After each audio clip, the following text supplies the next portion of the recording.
Oke, assalamualaikum warahmatullahi wabarakatuh. Apa kabar teman-teman semuanya? Semoga dalam keadaan baik. Hari ini kita lanjut lagi mata kuliah rekayasa perangkat lunak ya. Minggu lalu kita baru menjelaskan kontrak kuliah dan pengantar dari RPL ini ya teman-teman. Jadi hari ini kita mulai masuk materinya ya. Oke, kita mulai aja langsung. Nah, jadi outline yang akan harus disampaikan hari ini ya, setidaknya tersampaikan lah ya. Nah gitu, ini jadi apa yang dimaksud perangkat lunak itu, kemudian apa itu rekayasa perangkat lunak ya. Kalau tidak sampai mungkin bagian ini dulu, baru nanti setelah itu baru masuk ke SDLC dan model-model dalam SDLC teman-teman ya. Jadi kita akan membahas dulu tentang perangkat lunak gitu. Nah, apa itu perangkat lunak ya? Dari kalian mungkin sudah banyak yang tahu bahwa perangkat lunak itu adalah perangkat yang apa teman-teman? Ya, yang perangkat lunak adalah perangkat yang tidak bisa disentuh. Intinya mah itu Pak ya. Yang paling sederhana tidak bisa disentuh. Iya, perangkat lunak tidak bisa disentuh teman-teman ya. Mau seperti apapun yang namanya perangkat lunak, mustahil kalian akan pernah bisa menyentuhnya. Ya. Contohnya seperti apa? Contohnya aja sederhana. Misalnya tuh ya, kalian buka Microsoft Word ya. Microsoft Word kalian itu ya kan udah kalian buka tuh ya enggak, tapi kalian bukanya lewat apa? Lewat perintah mouse kalian dong ya kan. Kalian buka terus kalian ketikkan di sana ya enggak. Nah, apakah kalian menyentuh Microsoft Word itu? Tidak teman-teman, kalian hanya bisa memanfaatkan dari Microsoft Word tersebut ya. Melalui apa kita bisa memanfaatkan? Melalui perangkat kerasnya, mau dari mouse mau dari keyboardnya. Contoh lagi, misalnya di smartphone-nya kita, ya kan? Kalian punya WhatsApp, pasti semua kalian punya WhatsApp. Dan kalian pernah nyentuhnya, teman-teman? Enggak akan pernah kejadian kalian pernah nyentuh WhatsApp, teman-teman.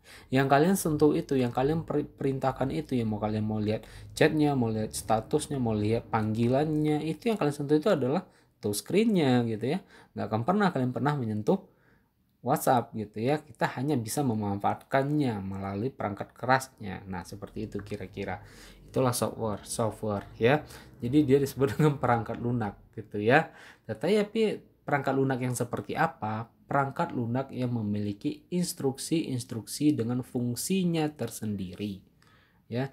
Jadi dia dibikin mempunyai program instruksi nih, instruksi program dengan fungsinya masing-masing ya. WhatsApp ya untuk chatting-chattingan, YouTube ya untuk streaming ya, video-video segala macam.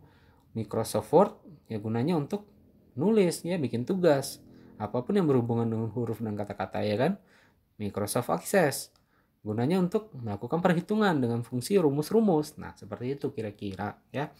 Nah, itulah yang dimaksud dengan apa itu perangkat lunak gitu ya. Nah, kalau kita perhatikan ya, software di sekitar kita atau perangkat keras di sekitar kita itu kayaknya yang pertama nih, hampir semua peralatan elektronik itu digerakkan oleh software. Contohnya mobil, pesawat terbang, kapal laut ya, telepon ya, semuanya menggunakan elektronik ya. Semuanya menggunakan elektronik yang mana di dalamnya dibenamkan sebuah software perintah dan itu akan berubah sebuah chip ya kan. Bagaimana mobil itu bisa bergerak, bagaimana pesawat itu bisa diterbangkan, kan banyak tuh kalau di dalam ruang kemudi pilot itu kan banyak tombol-tombol yang ditekan ya kan. Tekan tombol-tombol itu kan punya perintah itu berasalnya dari mana ya, dari softwarenya gitu ya. Nah, kemudian semua disiplin ilmu menggunakan software, mau ya kan, mau teknik apa aja semuanya udah menggunakan software, alat bantu untuk memudahkannya di bidangnya, maupun kedokteran juga seperti itu ya. Jadi semuanya itu menggunakan software teman-teman. Kemudian hardware tidak berfungsi tanpa software. Jadi bukan berarti software aja nih yang penting teman-teman ya. Ya, tanpa adanya hardware maka akan mustahil rasanya software ini bisa dijalankan Nah, hati-hati ya. Software sih ya yang kita kerjakan, yang kita manfaatkan ya memang softwarenya sih. Tapi perhatikan, tanpa ada perangkat kerasnya maka mustahil ini teman-teman bisa terjadi ya. Contohnya aja kalian buka YouTube, buka WhatsApp, buka Instagram, buka Facebook, segala macam. Tanpa ada smartphone kalian itu mustahil kalian bisa buka teman-teman ya. Jadi perlunya adanya harus ada perangkat kerasnya sebagai alat lalu lintasnya teman-teman, perantara kita dengan software tersebut. Nah seperti itu. Kita lanjut lagi. Definisi software ya. Definisi software yang pertama, program komputer, prosedur dan kemungkinan dokumentasi serta data yang terkait dengan pengoperasian sistem informasi. Ingat di sini program komputer yang berisikan prosedur teman-teman ya. Yang kedua, pengertiannya instruksi atau program komputer yang ketika dijalankan menyediakan fitur, fungsi dan kinerja yang diinginkan. Instruksi program lagi nih. Berdasarkan apa? Berdasarkan fitur-fiturnya masing-masing. Ya kan? Nah, yang ketiga, struktur data yang memungkinkan program memanipulasi informasi secara memadai. Mengolah data dia dengan adanya software. Nah, bisa nggak seperti itu program? Bisa, ya kan? Semuanya kan seperti itu. Ya kan, kalian disuruh bikin tugas tentang pengertian komputer misalnya, pengertian komputer. Datanya dari mana kalian comot? Itu dari internet, ya kan? Kemudian kalian manipulasi lah, kalian bikinlah sebagus mungkin menjadi sebuah tampilan laporan. Nah, lewat apa itu programnya, instruksinya? Lewat Microsoft Word, ya kan? Nah, seperti itu teman-teman. 4. Informasi deskriptif dalam bentuk cetak maupun virtual, ya kan? Nah, program komputer dan dokumentasi terkait. Nah, jadi sebenarnya dari beberapa definisi software ini terlihat bahwa software ini adalah instruksi program komputer. Berisikan instruksi dia yang mempunyai fungsinya tersendiri. Ya, kalau misalnya Microsoft Word untuk nulis ya pakailah dia. Kalau kalian ingin mendengarkan musik ya install pakailah Winamp ya. Kalau ingin menonton film ya kan gunakanlah misalnya alat seperti GOM Player atau menggunakan VLC dan lain-lain segala macam. Kenapa? Karena sesuai fungsinya. Karena program itu berisikan instruksi sesuai dengan fungsinya. Dan dia tidak akan pernah bisa disentuh. Intinya seperti itu. Nah, kita lanjutkan. Jenis-jenis software. Jadi software ini mempunyai beberapa jenis teman-teman. Ada 3. Ada market, ada domain, ada lisensi. Ya, market, domain, dan lisensi. Kita lihat satu persatu. Oke. Pertama adalah software market. Jenis software market itu juga dibagi menjadi 2 teman-teman. Ada software generik, ada software pesanan. Ya. Apa ini software generik? Software generik adalah perangkat lunak standar yang diproduksi oleh perusahaan pengembang dan dijual pada pasar terbuka ke siapapun yang bisa membelinya. Ya, jadi ibaratnya software ini adalah software yang udah dibuat oleh perusahaan pengembang ya, perusahaan developer. Dia dibuat seperti ini, udah langsung gunakan aja gitu. Ya kan? Nah, contohnya seperti apa? Kita lihat nanti. Kemudian ada lagi yang namanya software pesanan. Software pesanan ini adalah software atau perangkat lunak yang dikembangkan khusus dan disesuaikan dengan kebutuhan pelanggan. Ya, kalau tadi dia udah standarnya yang diciptakan udah kayak gini aja, terus kita tinggal gunain aja. Nah, kalau misalnya pesanan itu dia dikembangkan secara khusus gitu ya, sesuai dengan pemakai gitu, siapa yang sesuai dengan kebutuhan pelanggannya. Nah, kira-kira udah kelihatan ini software seperti ini apa ini contohnya? Contohnya ini adalah contoh software generik. Ya, kenapa? Karena kita tidak bisa manipulasi, kita bisa sesuai dengan ini udah dikeluarkan oleh pihak Microsoft sesuai standarnya seperti inilah dia, dan kita cukup menggunakan aja, ya kan? Ini yang disebut dengan software generik teman-teman, software yang memang udah diciptakan standarnya seperti itu untuk dipasarkan gitu. Nah, kemudian software sesuai dengan pesanan seperti apa dia? Contohnya seperti ini. Apa ini? Nah, ini adalah syakat kita, teman-teman. Jadi website pun itu adalah software juga dia. Nah, ini adalah software yang bersifat pesanan. Kenapa? Karena dia harus menyesuaikan dengan kebutuhan gitu loh. Kebutuhan pengguna. Siapa penggunanya? Ya Unsika gitu. Dan ini harus dibuat dan dipesan terlebih dahulu sesuai dengan kebutuhannya. Inilah yang membedakan antara generik dengan pesanan. Nah, seperti itu. Itu adalah market, gitu ya. Nah, kemudian ada jenis software domain. Tadi kita udah bahas tentang apa tadi yang pertama tuh? Market. Kemudian kita akan membahas tentang software domain. Jenis-jenis software domain juga banyak, teman-teman, ya. Ada 8 nih, ya. Ada sistem software, aplikasi software, engineering software, embedded software, real-time business, application, web, application, artificial intelligence. Nah, kita lihat satu-satu ya. Banyak ya, banyak juga dia. Kita lihat. Sistem software. Nah, sistem software adalah perangkat lunak yang berfungsi untuk melayani perangkat lunak lainnya. Ya, tugas utamanya sourcing, sharing, scheduling, manajemen proses, interface eksternal, dan lain-lain. Contohnya compiler, utility, manajemen file, komponen-komponen operasi, driver, dan sebagainya. Ya, sistem software ini contohnya itu adalah sistem operasi, teman-teman. Ya, sistem operasi banyak.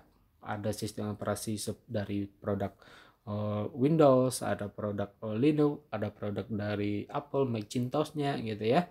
Nah, itu adalah software yang dimaksud dengan software system. Kenapa? Karena software ini adalah berfungsi untuk melayani perangkat lunak lainnya.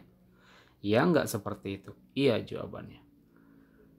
Karena kembali lagi ke prinsipnya, tanpa adanya sistem operasi, mustahil aplikasi-aplikasi seperti Word, Windows, browser bisa kalian gunakan. Ya enggak? Nah, kenapa? Karena dia untuk menampung perangkat-perangkat lainnya. Jadi dia ibaratnya sistem operasi ini dia sebagai wadahnya loh, gitu loh. Tanpa ada wadahnya nggak akan bisa apa yang kalian gunakan ini, gitu. Nah, kan ini komponennya, ada hardware, sistem operasi, baru aplikasi software. Kan yang kita gunakan itu adalah yang di sini semua nih, yang di aplikasi software ya kan. Mau Mozilla, mau Firefox ya kan. Firefox Mozilla itu juga nggak ya? Oh ya, Chrome gitu ya. Winamp, VLC, keluarga Microsoft Office gitu ya. Kan ini yang kita gunakan. Tapi tanpa adanya Microsoft Office yang terinstalkan dulu di laptop, mustahil ini akan bisa digunakan, teman-teman. Nah, tanpa adanya hardware juga mustahil keduanya komponen ini bisa kita gunakan, gitu ya. Jadi berkaitan dia, ya, berkaitan dia. Hilang salah satu nggak jadi, nggak bisa jalan. Nah, ini yang disebut dengan sistem, teman-teman. Ya, ini yang disebut dengan sistem. Kenapa dibilang sistem? Karena hilang salah satu, dia nggak akan berfungsi. Ingat, pengertian sistem apa? Kumpulan dari elemen-elemen yang saling terhubung dan bekerja sama untuk mencapai tujuannya. Hilang salah satu ini, sampai nggak tujuannya di aplikasi software hilang? Nggak sampai. Ya, kenapa? Karena kita mungkin ibaratnya kita punya komputer, punya laptop, udah terinstalkan OS-nya, tapi belum install aplikasi apa-apa. Otomatis ini laptop akan, iya, untuk pajangan aja di meja. Nah, aplikasi ada, hardware-nya ada, OS-nya belum keinstall, jadi pajangan juga, ya. Aplikasi ada nih Pak, udah oke lah pokoknya ya, alhamdulillah gitu ya. Sistem operasi ada Pak, udah lengkap lah pokoknya, saya mau apa aja ada. Hardware-nya nggak ada, ya. Ibaratnya laptop sama komputer nggak ada, ya tambah parah lagi yang ini ya. Percuma juga. Jadi inilah sistem. Sistem ini adalah elemen yang saling bekerja sama untuk mencapai satu tujuan. Hilang salah satu nggak sampai tujuannya. Nah, seperti itu teman-teman. Itu yang dimaksud dengan sistem software. Paham? Lanjut lagi. Real-time software. Real-time software adalah perangkat lunak yang berfungsi untuk memonitor, menganalisis, mengontrol kejadian-kejadian secara real. Secara sekarang nih loh, tepatnya sekarang gitu loh. Software udah berkembang sampai seperti itu loh teman-teman. Apa contohnya? Contohnya kalian ngelihat Google Map, ngelihat traffic perjalanan, kelihatan di mana macet sekarang nih. Nah, kan real time kan dia. Nah, tuh. Server udah seperti itu. Udah bisa melihatkan hal-hal yang pada hari ini juga terjadi gitu. Ya, di mana cuaca, bahkan software ini udah bisa mengetahui apa yang akan terjadi di masa mendatang. Contohnya untuk mengetahui cuaca gitu ya, walaupun nggak juga valid juga semuanya, tetapi setidaknya itu menjadi panduan juga ya kan. Nah, cuaca juga udah ketahuan untuk satu minggu ke depan, itu udah ketahuan mana hari cerah, mana hari hujan, mana apa segala macam. Udah bisa seperti itu teman-teman ya. Itulah kehebatannya software, jika dikembangkan semakin menjadi-jadi dia gitu ya. Nah itu, tapi lihat manfaatnya ke kita, berasa nggak manfaatnya? Berasa, karena ketahuan kalau kita sedang perlu perjalanan jauh, kita bisa ngelihat jalan, di mana yang macet, di mana yang enggak, ya, di mana yang nyasar juga ya, karena pakai Google Map gitu ya. Sebenarnya nggak bisa disalahkan juga teman-teman, Google Map itu salah-salah, kalian ngelihatnya yang kelemahannya aja sih gitu. Tapi lihat, sampai 90% itu kalian udah nggak perlu lagi bertanya di jalan ke orang-orang gitu, dan kalian udah tahu jalannya kemana gitu loh. Jadi jangan hanya sedikit salah saja, ya udah Google Map tuh nyalahin ya, udah sampai ke hutan nih saya gitu ya. Kadang kita yang nggak peka makanya kayak mana gitu ya. Nah seperti itu teman-teman ya, real time software. Lanjut lagi, software bisnis. Software bisnis merupakan merupakan daerah aplikasi software terbesar, dibuat untuk mempercepat proses bisnis dan mempermudah pengambilan keputusan berhubungan dengan database yang besar. Contohnya bisnis ini banyak software-softwarenya teman-teman ya. Contohnya yang sederhana sih ini Mayop ya, Accurate. Biasanya Mayop ini digunakan oleh orang-orang keuangan ya kan. Software-software bisnis ini biasanya software-software yang dipesan juga gitu.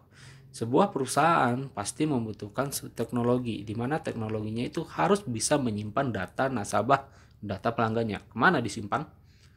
Ke database teman-teman.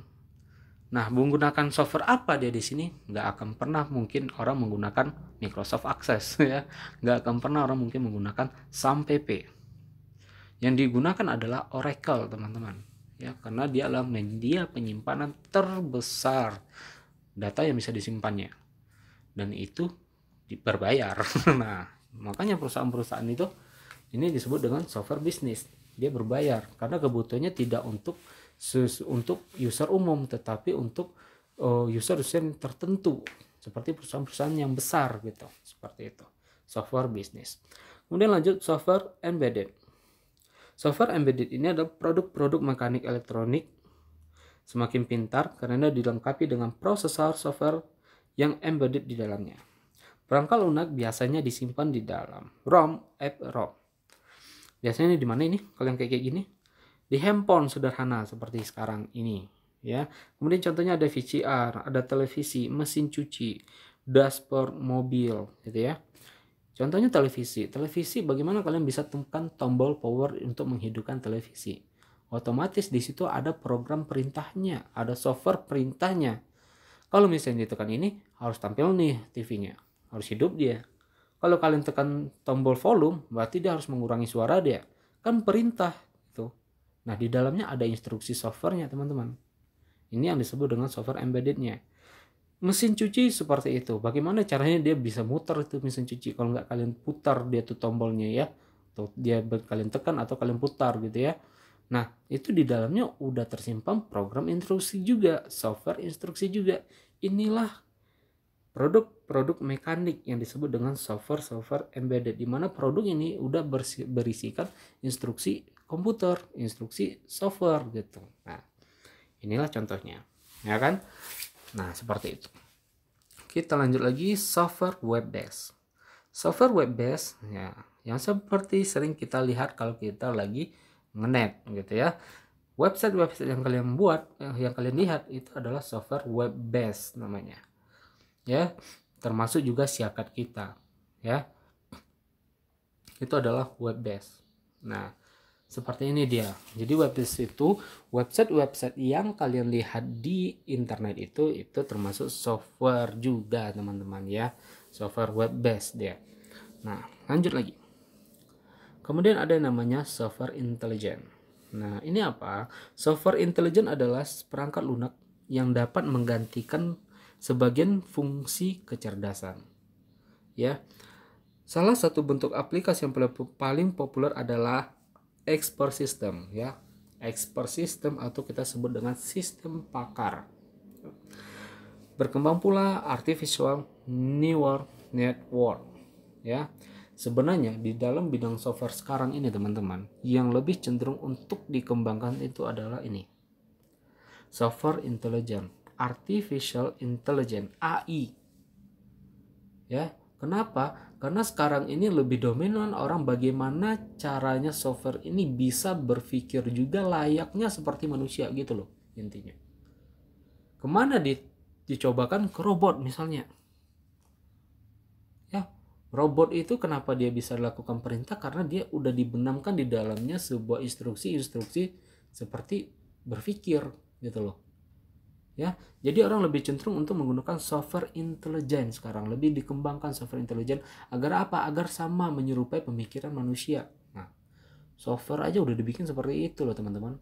Jadi jangan sampai kalah loh kita kecerdasan kita dengan kecerdasan software gitu. Ya, banyak nggak ini kita temukan? Banyak sekali malah. Ya, mungkin kita aja nggak ngerasain. Ya, nggak ngerasain nih kita ya kan. Contohnya apa ya? Contohnya ya. Wah, contohnya Google ya, Google. Nah, kalian buka Chrome atau kalian buka di HP Google untuk melakukan pencarian gitu ya. Kalian ketik tuh di situ, ya enggak? Terus kalian ketik ya keywordnya apa? Kalian sering salah-salah kan ya, yang kebiasaan typo pasti salah-salah, ya kan? Nah, pas kalian enter pasti akan muncul mungkin maksud Anda adalah ini, ya kan? Perhatikan mana tuh yang lebih pintar, kita apa Google? Nah, perhatikan teman-teman. Nah, Google aja udah didesain seperti itu. Dia udah bisa menyerupai kecerdasan manusia. Apa yang dipersepsikan oleh kita user yang kita ke sana, dia udah ngerti. Mungkin kita salah ngetiknya gitu ya. Tetapi dia diluruskan. Mungkin maksud kalian dari kata-kata ini adalah ini, ya enggak? Nah, udah seperti itu loh Google. Ya kan? Udah seperti itu. Nah, bahkan kalian karena udah sering ngetik-ngetik terus salah aja terus ya, ditingkatkan lagi kemampuan dari Google ini. Ya, sekarang kalian nggak perlu ngetik, kalian ngomong aja, nanti dijawab oleh Google. Ya nggak? Iya. Oke Google, tolong cari tentang pengertian komputer. Oke. Loh, dari mana dia tahu bahasa kita? Dan dia ngerti yang kita mau itu adalah pengertian komputer dan dikeluarkan masalah tentang komputer. Ya, artificial intelligence teman-teman. Ya, seperti itu loh sekarang teknologi, seperti itulah kemampuan daya berpikir software.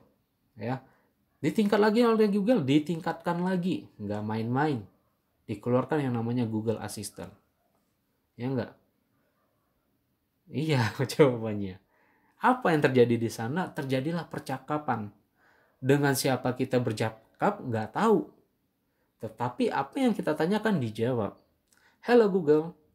Hello. Ada yang bisa saya bantu? Itu ngomong siapa gitu loh. Artificial intelligence teman-teman. Ya. Nah, inilah hebatnya artificial intelligence. Jadi dia sudah menyerupai pola berpikirnya manusia.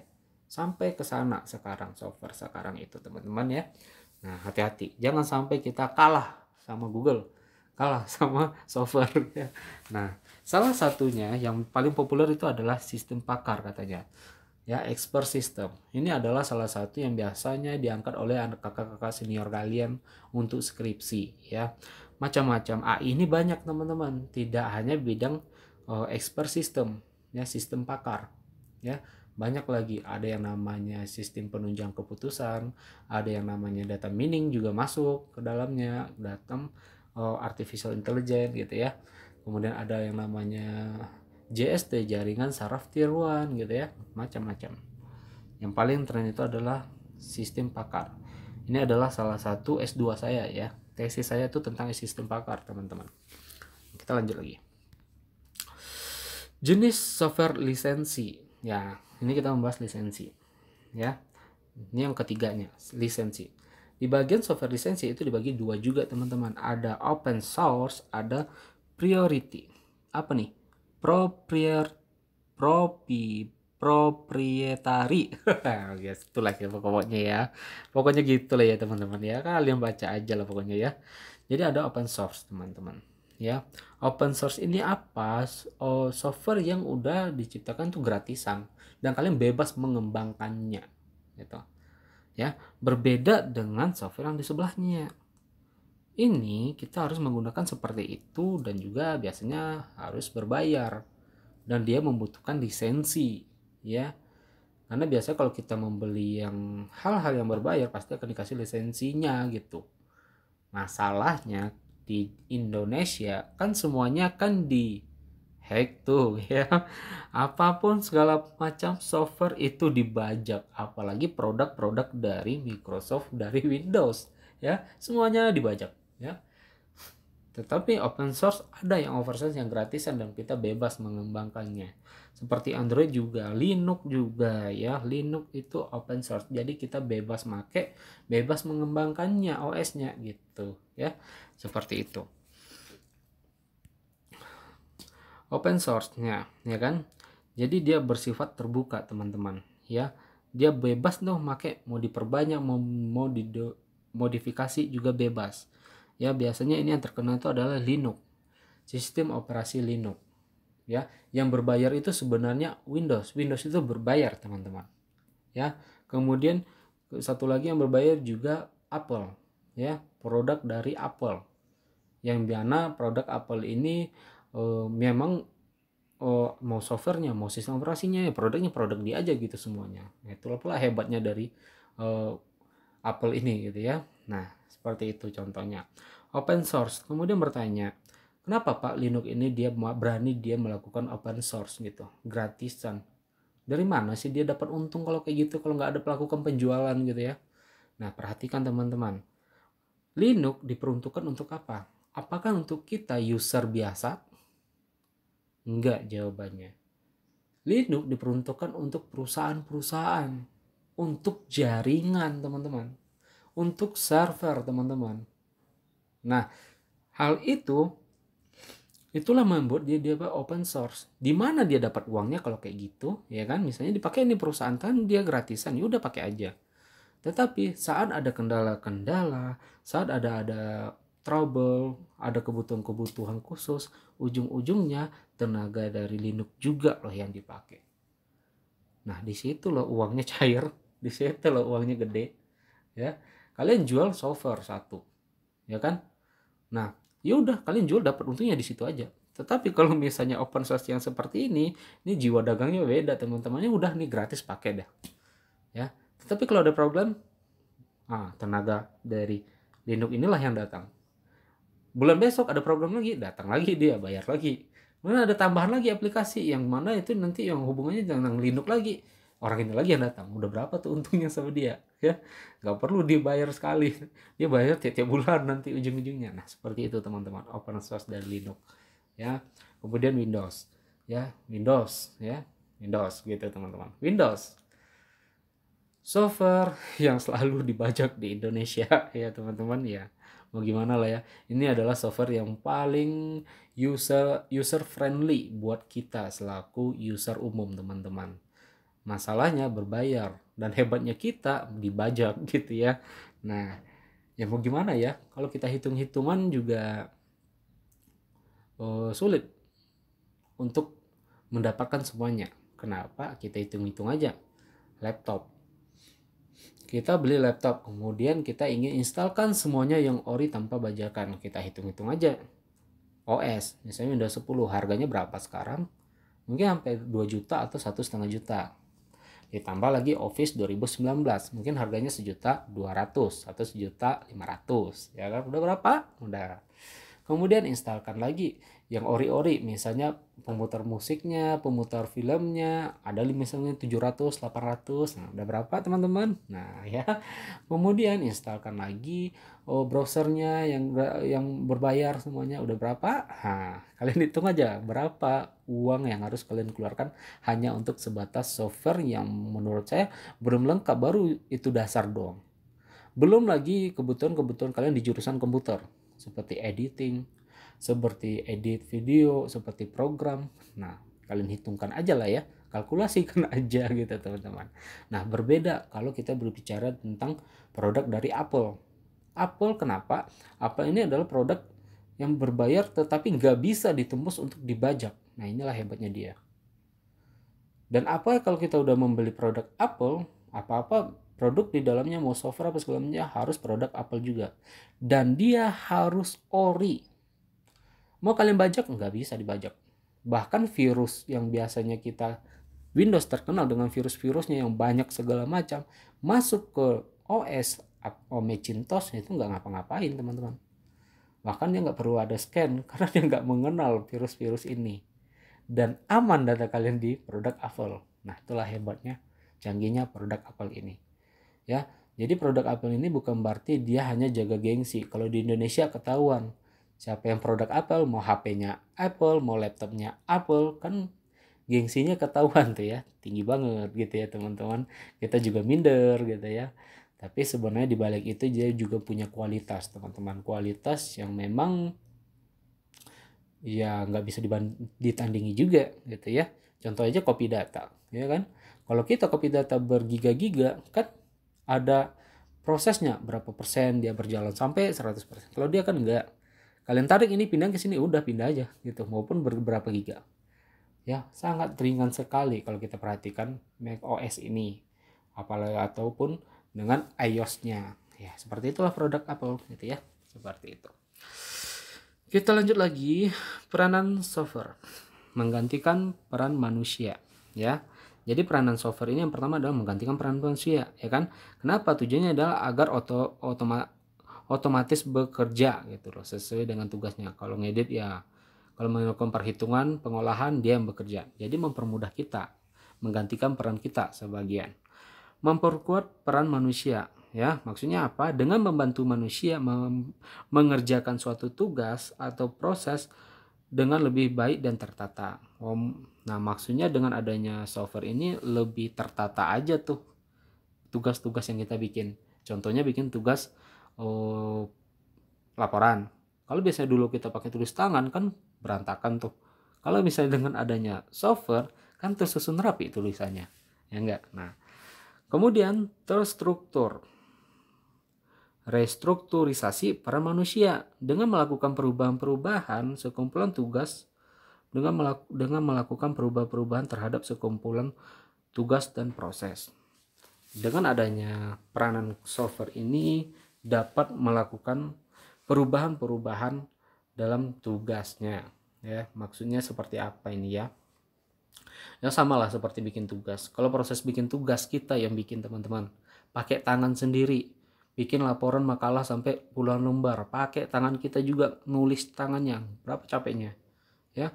Kalau misalnya pakai komputer, enggak, kita tinggal ngetik aja. Kalau misalnya capek, kita gunakan voice command, ngomong aja pun diketik sendiri teman-teman ya. Itulah hebatnya sekarang ya kan. Jadi kalau misalnya kalian capek ngetik ya, sekarang udah ada kok fasilitas untuk voice commandnya ya kan. Jadi kalian tinggal ngomong aja ya kan. Itu yang sudah ada tuh di Word yang di Google ya, di Google Word itu ada ya. Kalau kalian punya Google Drive, kalian punya email Gmail, kalian buka tuh sheet Word-nya ya kan. Kemudian di situ ada fasilitas untuk pakai suara. Jadi kalau kalian capek ngetik, kalian pakai aja suara. Komputer adalah ini, dia yang ngetik sendiri teman-teman. Nah, itulah hebatnya dia ya. 4. Hiburan dan permainan. Dengan menyajikan aplikasi interaktif, hiburan yang semakin dekat dengan kenyataan. Apa contohnya? Contoh softwarenya adalah game. Kan hiburan. Software nggak dia? Software loh dia. Ya, game. Nah, menjadi sebuah hiburan dan permainan. Nah, inilah peranan software. Tapi perhatikanlah sampai ke sini. Masalah perangkat lunak. Ya, ingat. kebutuhan dulu mungkin akan berbeda dengan kebutuhan sekarang, sehingga harga perangkat lunak semakin mahal, teman-teman. Ya. Yang kedua, perangkat lunak yang baik dan sesuai dengan kebutuhan. Ya, ini semakin sulit. Kenapa? Kebutuhan orang yang bervariasi, teman-teman. Itu membuat perangkat lunak yang dibuat oleh developer itu terkadang tidak sesuai dengan keinginan gitu loh. Sehingga membuat ini menjadi masalah juga di dalam perangkat lunak. Harga menjadi masalah juga. Kenapa? Karena terlalu sedikit gitu ya. Masih jarang ya seorang developer, seorang programmer masih jarang. Dan bisa membaca kebutuhan pelanggan juga masih jarang. Seorang analis juga masih jarang. Orang-orang analis. Ya, itu yang terjadi pada masalah software. Masalah-masalah software perangkat lunak ini. Yang ketiga, krisis perangkat lunak. Ya, kenapa bisa terjadinya krisis? Karena memang kurangnya tadi SDM programmer, SDM analisis gitu loh, teman-teman. Ya, sedangkan kebutuhan di luar sana semakin meningkat. Ya, kita nggak pernah tahu kan kebutuhannya dulu. Kalau mungkin siakat kita tampilan website Unsika ya mungkin cukup berbasis komputer aja, layar gede, websitenya gede. Tapi dengan zamannya sekarang kebutuhan udah berbeda. Orang udah kepinginnya itu website yang udah responsif, di mana bisa dilihat di layar komputer, bisa dilihat juga di handphone. Itu di mana? Kan sekarang akhirnya dirubah. Nah, ini apa? Ini juga termasuk kepada krisis perangkat lunak. Kenapa? Karena kebutuhan yang semakin pesat gitu loh. Ya, memaksa kita sebagai developers, kita sebagai anak komputer harus mengikuti dan bisa membuatnya juga. Ya, seperti itu. Yang ketiga, kegagalan perangkat lunak. Ini yang sering juga terjadi. Yang diminta oleh user kayak gini, yang jadinya kayak gini. Akhirnya menjadi kegagalan. Inilah masalah-masalah yang terjadi oleh perangkat lunak sekarang, teman-teman. Sehingga inilah yang melatar belakangi kenapa rekayasa perangkat lunak atau software engineering ini diperlukan, teman-teman. Inilah yang melatar belakanginya sekarang. Oke, paham ya? Dari software kita sudah masuk ke merekayasa. Apa yang melatari media bisa harus dilakukan rekayasa perangkat lunak? Karena faktor-faktor inilah dia. Oke, nah sekarang kita lihat terciptanya rekayasa perangkat lunak atau software engineering. Nah, sekarang apa itu perangkat lunak? Ya, rekayasa perangkat lunak, ya masa perangkat lunak lagi ya. Sekarang rekayasanya gitu ya. Apa itu rekayasa perangkat lunak atau software engineering? Nah, kalau kita lihat ini nanti dibaca aja gitu ya. Nah, kalau kita perhatikan dari pengertiannya, rekayasa perangkat lunak adalah disiplin ilmu yang membahas semua aspek produksi perangkat lunak. Jadi disiplin ilmu yang membahas semua aspek loh ya. Ini semua aspek produksi perangkat lunak. Mulai dari tahap awal nih, spesifikasi kebutuhannya, masuk restruktur, desain, merancang gitu ya. Kemudian masuk ke konstruksi udah mulai menerjemahkan apa yang hasil rancangannya itu diterjemahkan ke dalam bahasa pemrograman. Kemudian hasil program tersebut dilakukan uji atau testing, teman-teman. Ya, kemudian dari uji implementasi tersebut, pengujian tersebut, di testing udah oke, sampai dilakukan pemeliharaan setelah digunakan. Ya, jadi semuanya aspek disiplin ilmu ini mencakup dari awal sampai akhir, teman-teman. Ini yang disebut dengan rekayasa perangkat lunak, yang mana semua aspek produksi perangkat lunak mulai dari tahap awalnya. Di situ ada perancangannya gitu, planningnya, rencananya, perancangannya, analisanya, spesifikasi kebutuhannya, kemudian didesain, kemudian dikonstruksikan menjadi program, kemudian ditesting, diuji dan diimplementasikan, kemudian dilakukan pemeliharaan setelah digunakan. Ini yang disebut dengan rekayasa perangkat lunak. Oke, nah, pahami di sini teman-teman ya. Nah, ini yang disebut dengan rekayasa perangkat lunak. Jadi semua aspek dari awal sampai akhir itu yang disebut dengan merekayasa perangkat lunak, teman-teman.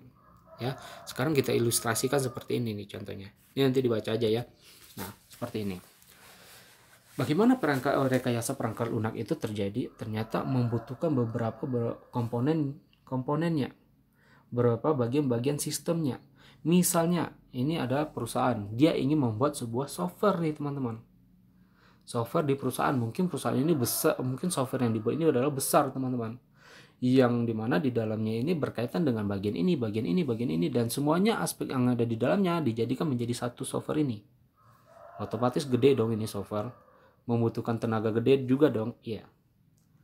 Untuk membangun semua software maka dibutuhkan yaitu analisis dalam membangun sebuah software ini. Ya, dibutuhkan analisis dalam membangun sebuah sistem ini. Ya, ini yang disebut dengan software engineering tadi. Ya, dibutuhkanlah orang-orangnya. Siapa aja nih bagian analisa? Oh, kayaknya di bagian sini perancangan ini kita butuh yang namanya, mungkin dia berbasis Android, kita butuh yang programmer di bagian ini. Kita butuh yang programmer di bagian website. Kita butuh nanti yang bagian orang yang mengetesnya. Kita butuh bagian user yang akan mengujinya. Kita membutuhkan nanti bagaimana tampilannya, di mana nanti akan dipasangkan kalau dia di internet. Nah, dibutuhkan semua SDM-nya. Nah, dari bagian yang udah dibutuhkan, seorang pro developer yang diambil di sini, dia mau rancang seperti apa mau tampilan dari website tersebut. Ya, ada yang merancang bagian front panelnya, ada yang merancang bagian back endnya, ya, ada yang merancang bagian database-nya, dan itu di dalamnya juga dibuatkan strukturnya, ada bagian recruitment-nya, ada bagian desainnya, implementasinya, verifikasinya, dan maintenance-nya. Program yang dibuat harus diuji dulu, harus direncanakan dulu apa aja kebutuhan di sini. Seorang misalnya mau dibikin Android nih sama developer ini, Android dia harus merancang ini. Yang bagian website ada lagi nih orangnya, dan dia harus mengikuti hal seperti ini juga. Terstruktur dia. Yang bagian database juga seperti itu. Terstruktur juga dia. Ya, jadi ada ya seorang analisa yang membutuhkan kebutuhan ini. Kebutuhan ini kemudian udah digerakkan di bagian sini, bagian di sini banyak. Tidak hanya programmer, ada programmer jaringan, ada juga Android, ada juga yang mungkin PHP, database-nya gitu ya. Nah, kemudian mungkin programnya udah dicoba, mungkin udah jadi nih untuk testing. Ya kan? Kemudian dikembalikan di sini diuji. Ya, kelihatan loh di sini bahwa ternyata membangun ini membutuhkan banyak pihak, membutuhkan banyak tim. Ya, nah kemudian software tersebut mungkin mungkin. Nah sekarang bagaimana software ini agar bisa ada di setiap perangkat karyawannya misalnya? Otomatis software ini harus diinstalkan di dalam server yang ada di perusahaan tersebut. Maka kita berhubungan dengan yang ahli di bidang jaringan lagi. Siapa tuh yang megang jaringan server di perusahaan itu? Berarti dia lagi yang berhubungan. Dialah yang nanti akan memasang semua website ini atau software ini di dalam domain servernya. Dan dia juga melakukan verifikasi lagi. Tahapan-tahapannya dia juga ada manajemennya di sini. Ya kan? Nah, semuanya bekerja teman-teman. Setelah ini diinstalkan dan diuji coba oleh user biasa. Sudah bisa nggak? Udah enak nggak digunakan? Nah, ini yang disebut dengan yang namanya software engineering. Membangun software engineering membutuhkan beberapa tim. Itu teman-teman. Akhirnya terbentuklah sebuah software yang diinginkan. Yang mana di dalam tim tersebut tidak hanya berserakan kerjanya, tapi diatur dan terstruktur. Bagian web, bagian Android, bagian database, bagian jaringan, bagian yang untuk desain, bagian yang analis, bagian analis. Nah, seperti itu.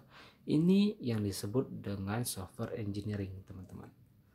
Ya, jadi kelihatan dari tahapan awal planningnya, kebutuhannya apa, ketahuanlah kebutuhannya ini. Kemudian udah ada orangnya, dikerjakanlah sama orang-orang ini sesuai dengan tahapannya dia di sini. Kemudian hasilnya udah jadi, bagaimana cara implementasikan dia? Oh, kayaknya diimplementasikan di perusahaan. Kita punya server, kita punya domain, kita punya apa? Diinstalkan oleh jaringannya di dalam. Bagian jaringan, bagian servernya. Hasil akhirnya diujilah ke user umumnya.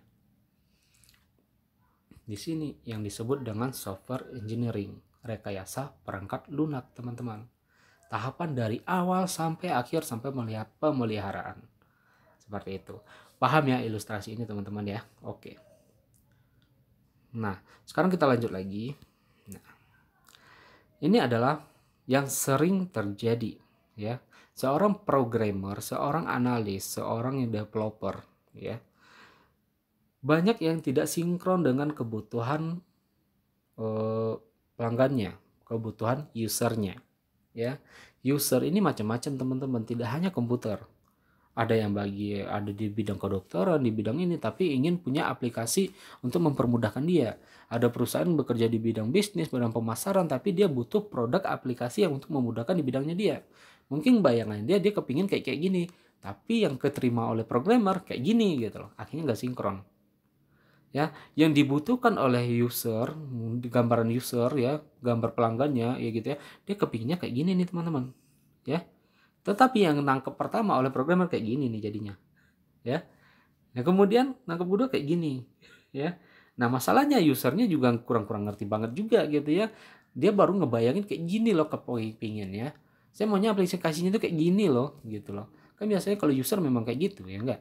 Ya kan kalau misalnya ada orang minta soal ini kan bayangan dia maunya kayak gini gitu loh. Nah malah kebangun kayak gini, banyak proses-proses yang dilalui akhirnya jadilah bentuk seperti ini. Lihat tahapan-tahapan seperti ini. Nih, inilah yang sering terjadi, kesalahan-kesalahan saat proses membuat sebuah software. Memang inilah tantangannya. Apa yang diminta di sini, teman-teman? Yang diminta di sini itu adalah komunikasi antara user dengan developernya.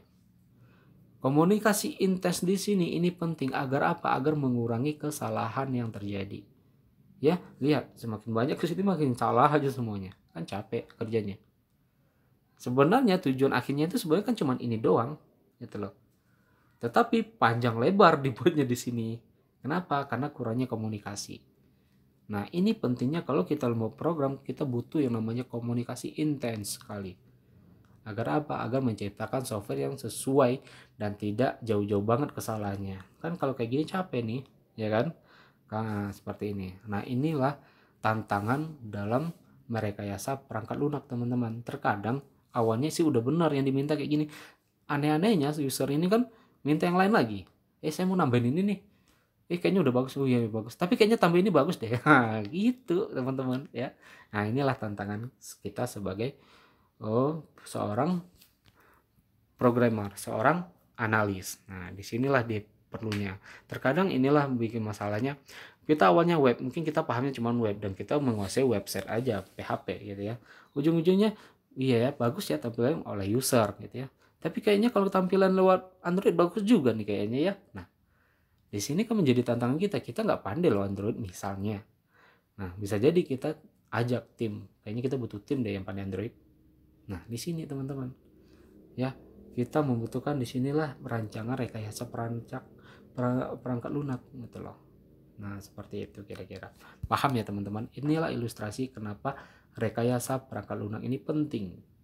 Dan agar kalian tahu apa sih sebenarnya rekayasa perangkat lunak, ya apa sih yang namanya software engineering, ya. Nah, merekayasa dia dari awal planning sampai selesai. Ya, nah seperti itu kira-kira. Contohnya isi akad kita dulu websitenya seperti apa? Ya, gede, harus melihatnya lewat komputer. Nah, sekarang website kita udah responsif, udah bisa lihat lewat smartphone. Dan semua website kampus kan udah responsif. Ya enggak? Nah, kampus kita alhamdulillah udah responsif tampilannya. Ya, setidaknya udah ada nilai plusnya lah. Ya, nah seperti itu. Tapi lihat di balik itu semua, bagaimana caranya agar bisa berubah menjadi tampilan sekarang. Nah, seperti itulah dia membutuhkan program-program yang dibutuhkan di dalamnya. Entah yang bagian pandai yang JavaScript, ada yang pandai CSS-nya, yang harus pandai Android-nya gitu segala macam. Nah, seperti itulah teman-teman tantangannya. Nah, ini software quality metric ya. Jadi software yang kita buat itu bisa diuji ya, dilakukan pengujiannya gitu. Soalnya nanti kita juga membuat software ya teman-teman. Kalian nanti akan saya buatkan kelompoknya itu ya. Nah, nanti kalian harus jadi sebuah software gitu. Nanti pengujiannya kita sesuaikan aja nanti. Nah, oh ada tugas latihan, latihan, latihan. Ini gimana ini? Kalian mau latihan apa gimana? Ah udah lah ya, nggak usah lah ya, nggak usah latihan ya, nggak usah latihan ya. Saya ngerti keadaan kalian teman-teman ya, jadi nggak usah latihan ya. Oke, oke saya rasa cukup ya, udah 50 menit, 50 menit loh ini ya. Saya rasa cukup, latihan gak usah dikerjakan. Ya, setidaknya kalian pahami apa itu rekayasa perangkat lunak. Kenapa kita harus belajar rekayasa perangkat lunak? Apa yang melatar belakanginya? Dan kalian udah tahu gambaran perangkat lunak yang sebenarnya itu seperti apa, ya. Nah, semoga kalian paham. Kalau kurang paham, diulang lagi videonya, ya. Kalau yang nggak ngerti, boleh di komen di bawah dan jangan lupa subscribe ya teman-teman. Karena no subscribe, no nilai teman-teman ya. Oke, saya akhiri. Assalamualaikum warahmatullahi wabarakatuh.